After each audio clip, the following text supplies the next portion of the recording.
从现在开始看中国，各位好，这里是传奇中国，我是大卫。1933年的一天啊，有一位母亲抱着一个小女孩来到了上海滩英租界的一座孤儿院。当她把这个怀中的孩子交给保育员以后，她就转身离开了。这所孤儿院呢，是著名教育家陶行知先生开办的。陶先生呢，给这个新来的小女孩取名叫苏云，说的她是从江苏天空飘来的一朵白云。小苏云的母亲为什么那么狠心地抛弃她呢？她的父亲又是谁呢？和当时很多革命者的后代一样，小苏云注定无法像普通人家的孩子那样享受到父母的疼爱。就在小苏云对孤儿院的生活渐渐习惯的时候，租界当局一纸禁令，陶行知的孤儿院被强行解散。后来陶行知那个孤儿院、劳工幼儿园，英国人不让他办了，说他在英租界办这个孤儿院尽受共产党的指令，就不让他办。孤儿院解散后，陶行知先生把小苏云送到了他在江苏淮安创办的新安小学寄养。就这样，年仅5岁的小苏云又一次来到了另一个陌生的环境。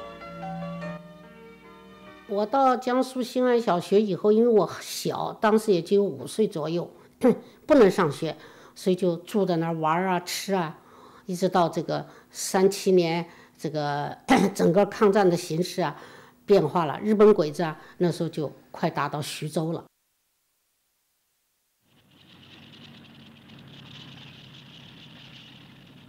南京陷落后，苏南大片地区相继沦入日寇之手。国民党溃军和逃避战火的人流在苏北涌动，新安学校已无法继续维持。在那个动荡的年代，因为自己特殊的身份，小苏云的童年注定要在颠沛流离中度过。那么，命运又将把他带向哪里呢？学校留守负责人是陶行知先生非常器重的一个年轻人郭清。这一天，郭清接到一封来信，要他带领小苏云前往西安。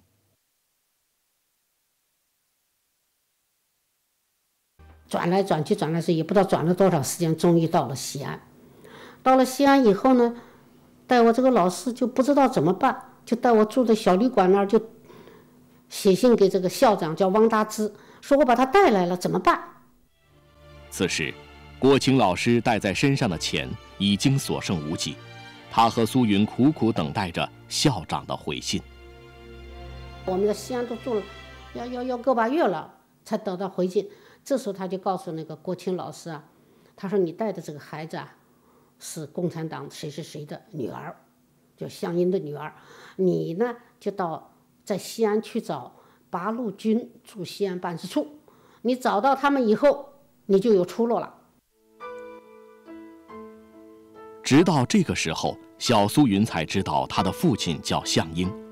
此时的项英担任着中共中央政治局常委、中共中央中南局书记、新四军副军长等重要职务，正和叶挺等新四军领导人一起组织部队向苏南、苏中、皖东敌后挺进，创建抗日民主根据地。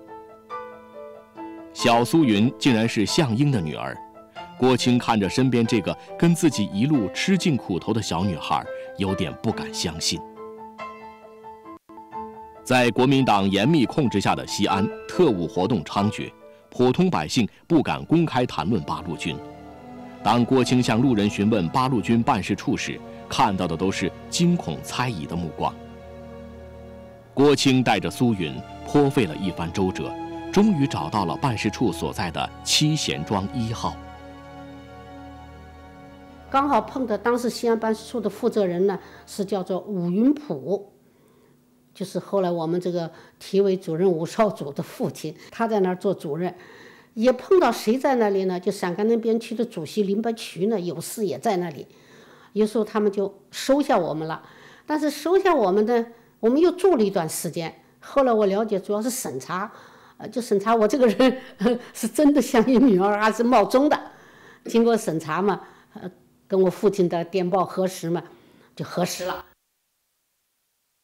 当时的西安八路军办事处已经成为爱国青年和革命志士前往延安的中转站，每天接待的人员络绎不绝。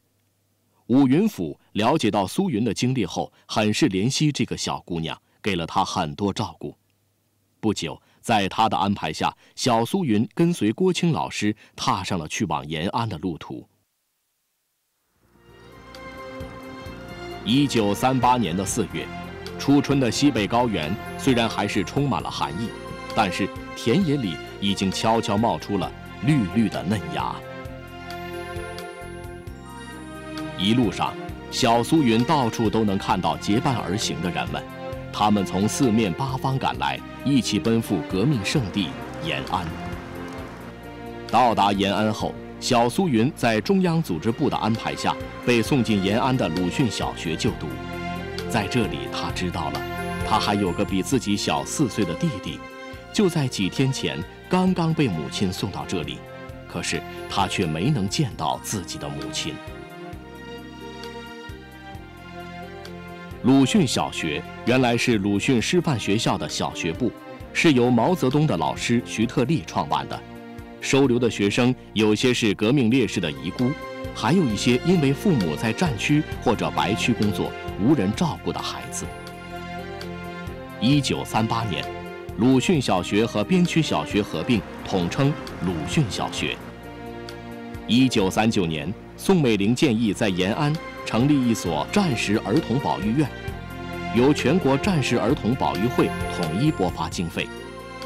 于是，鲁迅小学正式更名为陕甘宁边区保育院小学，简称保小。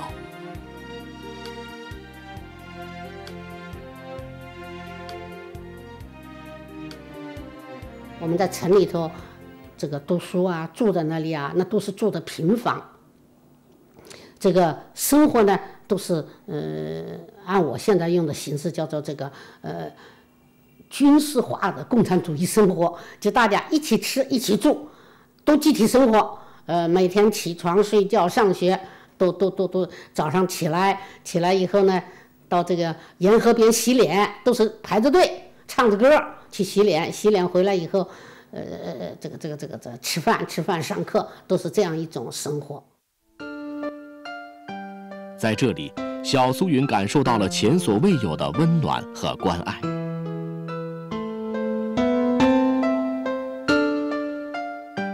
那个时候狼特别多啊，我们晚上啊，老师拎着马灯集体出去上厕所，听着狼叫，马灯，然后回来睡那个窑洞跟前，那个都是草铺的那个地上，老师就睡到窑洞外头，怕狼进来。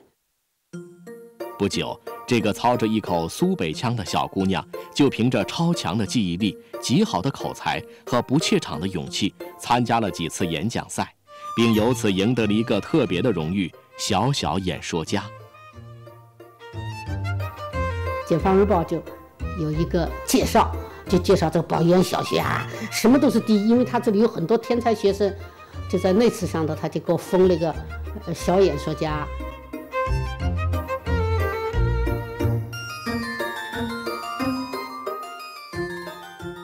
但是，快乐的集体生活啊，始终不能完全弥补小苏云内心的孤独。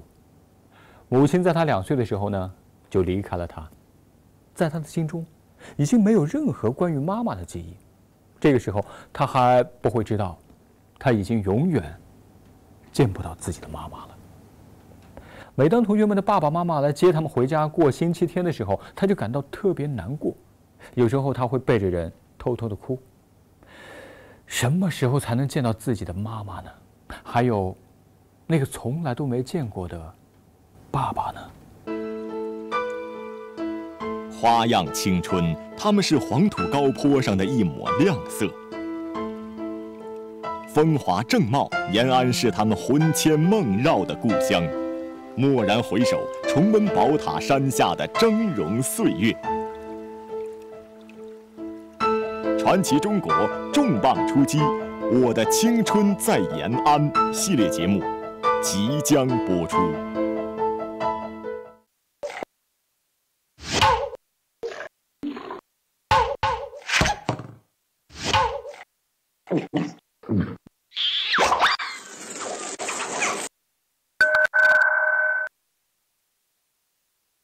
1938年8月的一天，向苏云正在吃晚饭，郭青老师给他带来了一个让他惊喜不已的消息。每个人手里拿2个馒头，就蹲在地下吃饭。郭老师就走到我跟前，那时我叫张淑云，张淑云，说是你爸爸来了，我一下吓一跳，哎，我说你说什么？说我爸爸，我说我爸爸在哪儿呢？他笑了，他说这样吧，你赶紧吃饭，有人来接你，你就可以见你爸爸。7岁的小苏云马上激动地站起来，把馒头塞到同学手里，饭也不吃了。我说在哪儿接我？这时候就看见有个警卫员呢，就来接我。这个还有2个同学，我就说上哪儿？他你跟我走。小苏云紧紧跟着警卫员一路小跑，最后他们来到了八路军大礼堂。原来小苏云的爸爸向英这一次是从皖南根据地来延安参加中共中央6届6中全会的，这里正在为他们举行欢迎会。我也跟着就进去了，进去以后，我看半天，谁是我爸爸，我也弄不明白。这个时候我就把头转过来，背向主席台，面向大家，就看哪个是我爸爸。就在小苏云面朝着会场，焦急地寻找着爸爸的时候，陈云来了。他认得这个说一口江北话的小姑娘，亲切地和小苏云打起了招呼。他老叫我小江不老，他说来，他说小刚不老，小刚不老，你是不是找你爸爸？我说对呀。他说来，他就把我领到朱老总旁边坐的一个人，穿的也是军装。他说老汉，这是你的女儿。他就对我讲，这就是你爸爸。小苏云打量着身边这个穿着皱皱巴巴的军服、胡子拉碴、剃着光头的黑脸汉子，心里想：难道这就是我爸爸？哎，我爸爸很高兴嘛，马上把我抱到腿上，我就发愣的看着他。哦，这就是我爸爸。我就看他半天，我也不说话，我也不叫，他就问东，你叫什么呀？你几岁呀？这个现在做什么呀？念书啊？在哪儿念书啊？他问得很详细，我也就老老实实就回答。旁边的人看着这对父女像陌生人一般的一问一答，都觉得好笑，同时又觉得心酸。当父亲的居然不知道自己的女儿叫什么名字，年龄多大了。说着，大会宣布开始了。朱老总上去呢，致欢迎词，就是等于八路军欢迎新四军吧。他代表八路军欢迎向英同志到延安吧，就欢迎大会。他先致辞，致了欢迎词以后，我父亲呢就上去致答词，就把我放到凳子上。等他致答词下来，开始演节目嘛，不欢迎大会嘛。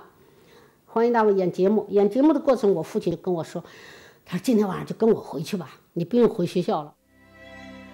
从出生到现在，小苏云早已把自己当成了孤儿。从2、3岁起，他就被托付给陶行知，对母亲的记忆早已模糊不清。而这个大名鼎鼎的父亲向英，也只是一个概念，从未谋面。以前，小苏云一直很羡慕身边的小朋友有爸爸妈妈可以撒娇，但当这一刻真的到来时，他却有些不知所措。我看他半天，我不干，我说不，我不回去。他说为什么？我想了半天，我说我不能够跟你走，因为同学都在等着我。我编了一个理由，我说同学都在等着我，我要不回去，大家都不睡觉。我父亲一想，对，不能让同学不睡觉。向英让警卫员带小苏云去学校，告诉同学们说他今天不回去了，让同学们睡觉。没想到同学们真的都在等着小苏云。我门一开确实油灯点着呢，大家都没睡觉，都在叫，哎呀，张淑云你回来了，见到你爸爸不呀？你爸爸什么呀？大家都在提问，也很兴奋。直到第2天放学后，小苏云才跟着警卫员来到爸爸的身边，度过了他人生当中最珍贵的12天。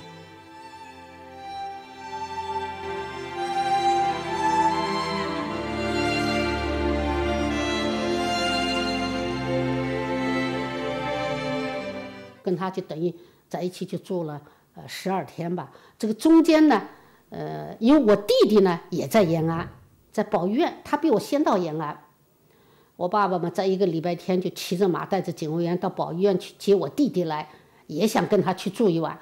结果那天接来了以后啊，我的印象是该睡觉了，吃了晚饭睡了，睡到半夜里头。他在那个炕上头搭了个床，我们3个人睡在那儿。我爸爸对我们都特别好，亲自脱衣服、脱鞋、脱袜子。每天我在他住着，有时候穿衣服、穿鞋、洗脸、洗脚，都他亲自给我干。在延安中央组织部门前，当时在延安工作的马海德医生拍摄了这张照片。这张照片不仅成为这次团聚的纪念，也是向苏云姐弟与父亲的唯一一张合影。照片中，向英笑得特别开心。后来有人说，这是向英一生中笑得最灿烂的一张照片。当时，向英把照片洗了很多张，送了好多朋友。上世纪50年代，一次向苏云到周恩来家拜访时，邓妈妈把这张珍贵的照片送给了他。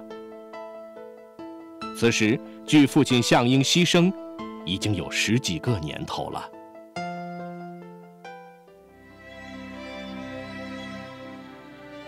正当小苏云沉浸在父爱的幸福中时，离别的日子很快就来临了。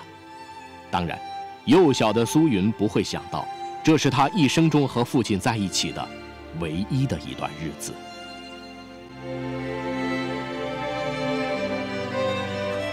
后来嘛，他由于任务紧急走了，也没跟我告别，所以我也没见着。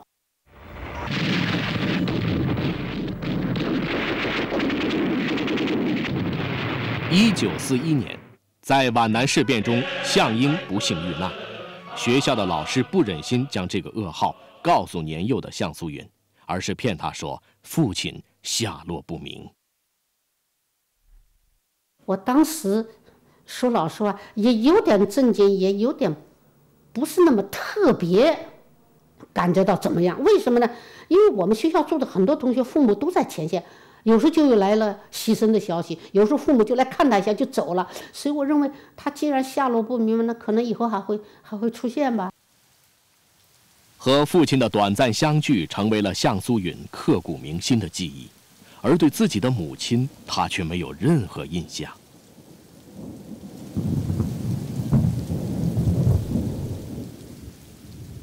我对我母亲什么印象都没有。讲一句实话，对我母亲的了解都是人家嘴里的，我母亲怎么样。2岁就离开了自己的母亲，自然不会给向苏云留下什么深刻的印象。而1938年，向苏云刚到延安时，又遗憾地与刚刚送弟弟来延安的母亲擦肩而过。一直到上世纪60年代，向苏云才在一个偶然的机会，第一次看到了母亲的模样。这是我第一次见到，我妈妈。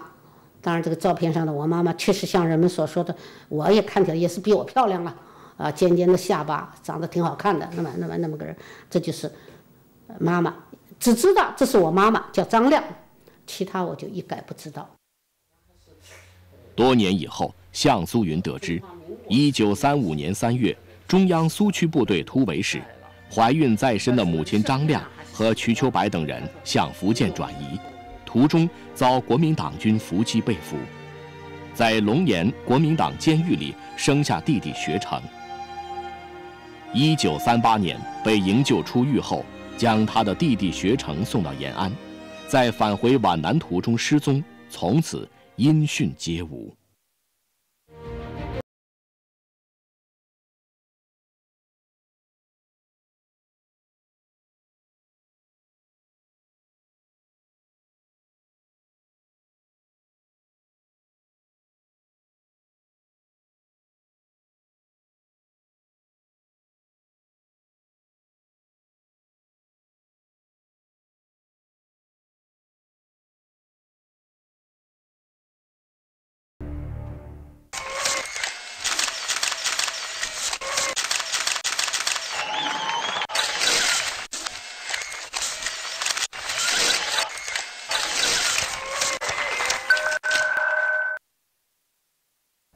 向苏云啊，从小就被当作孤儿抚养，直到7岁才见到父亲。和父亲相处了仅仅12天的时间，皖南事变又让他成为了真正的孤儿。哎呀，这个可怜的孩子啊，幸运地走进了延安这个革命的大家庭。那么在这里呢，他得到了蔡畅、李富春等很多同志无微不至的关爱。蔡畅的女儿李特特啊，就曾经非常的羡慕，对向苏云说：“你得到了我妈妈的爱，比我得到的还要多。”失去父亲的向家姐弟在延安得到了许多叔叔阿姨的关爱。在回忆延安这段日子时，向苏云的弟弟向学成曾经说道：“我们只要往口袋里装一把牙刷、一把勺子，走到谁家都有饭吃。”蔡畅就特别喜欢我，就说认作干女儿吧。开始的时候我叫她干妈，后来蔡畅这个从苏联回来，这干妈多不好听啊，就叫她蔡妈妈。从此我就叫她蔡妈妈。所以就蔡妈妈那儿呢，经常在她办公室啊，搭个床啊，或者在她那儿住。这个时间长了以后呢，我就把蔡妈妈这里呢就当做我自己的家。为了更好地照顾苏云，蔡畅让她离开了安塞的保育院小学，到了离自己更近的抗小上学。连我弟弟小的时候，那很调皮。我弟弟在延安是有名的调皮鬼。他有一句话，他说：“我天不怕地不怕，就怕李叔叔蔡妈妈，就他们管他听。”与蔡妈妈的日夜相伴，使向苏云得到了盼望已久的母爱。蔡妈妈不仅是在生活上照顾小苏云，还教给他良好的习惯和做人的道理。1944年底，向苏云从抗小毕业，考入了延安中学，才离开了蔡妈妈家。1945年8月14日，中国人民的抗日战争胜利了。日本投降那天啊，我们印象太深了。我们那天就在窑洞里头啊，睡到大炕上，那也是睡大炕了，一个人一定的位置，头朝外，在讲故事。讲什么呢？讲这个福尔摩斯。有人呢从大后方来，他就看过福尔摩斯，就在讲福尔摩斯的故事。正讲的呢，就听到外头锣鼓喧天，吵吵嚷嚷。说怎么了？有人就从窑洞里赶快跑出来，说那头怎么那么热闹？怎么回事？鲁艺那头都那么热闹。我们弄不明白，说大家再听听，到底吵什么？说啊，日本投降了，日本投降了！好家伙，大家都从被窝里出来了。出来了以后，我们也跟着到街上去，人们就举着火把，在延安那个游行啊。跟随着欢乐的人群，13岁的向苏云和同学们笑着唱着，憧憬着美好的明天。皖南事变后，迫于抗日大局，蒋介石不得不暂时搁置的内战野心，终于大白天下。1947年，胡宗南进攻延安，向苏云成为了一名护士，跟随部队转战西北。1948年中央转移的时候，李富春把向苏云托付给了任弼时，任弼时带领向苏云来到了西柏坡。得知李富春和蔡畅已经来到了东北，苏云就随同一个工人代表团来到了哈尔滨。到哈尔滨嘛，到了哈尔滨就见到李叔叔、蔡妈妈，当时就问我：“你这样子当了兵回来还想干什么？”我说：“我就想念书。”李富春夫妇非常赞同向苏云的想法，他们很清楚内战将会很快结束，新中国的建设需要有知识的新一代来完成。当时我们这个东北局代表中共中央和苏联共产党中央正在联系，要准备派一批子弟到苏联去学习。学习什么呢？就说是这个，他们来学习这个建设社会主义的这个本事。所以这样的情况底下呢，东北局呢，蔡妈妈他们就把我的名字也报上去了。最终决定派往前苏联学习的一共21个人，其中包括李鹏、谢绍明、林汉雄等。在出发离开祖国之前，中共东北局为他们举行了送别会。送别会上，父辈们的嘱托让向苏云至今难忘。说现在啊，中央决定派你们去苏联，为什么呢？说现在全国来看呢，这个仗啊，用不了5年就打完了，就用不着你们再来打了。仗呢由我们来打，但是打完仗以后，建设国家的任务相当繁重，那你们就得负担。所以你们的任务到苏联干什么呢？就是学习如何来建设我们祖国的本事。就这样，刚满16岁的向苏云和同学们一起踏上了开往莫斯科的列车。望着车窗外迅速掠过的景物，向苏云激动不已。来到前苏联后，他们先在莫斯科郊区的伊万诺沃国际儿童院落脚，后来经过一番周折，他们才根据各自的志愿去往不同的学校开始了专业学习。向苏云进入了莫斯科纺织学院学习。向苏云在前苏联学习的是纺织技术。1952年回国以后呢，他先后在北京第2棉纺厂、纺织工业部和中国科技协会等单位任职。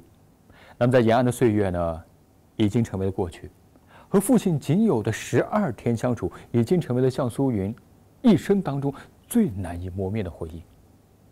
在他的心中，没有任何关于母亲的记忆，这是他今生最难以释怀的缺憾。好，感谢收看本期的《传奇中国》，我是大卫，再见。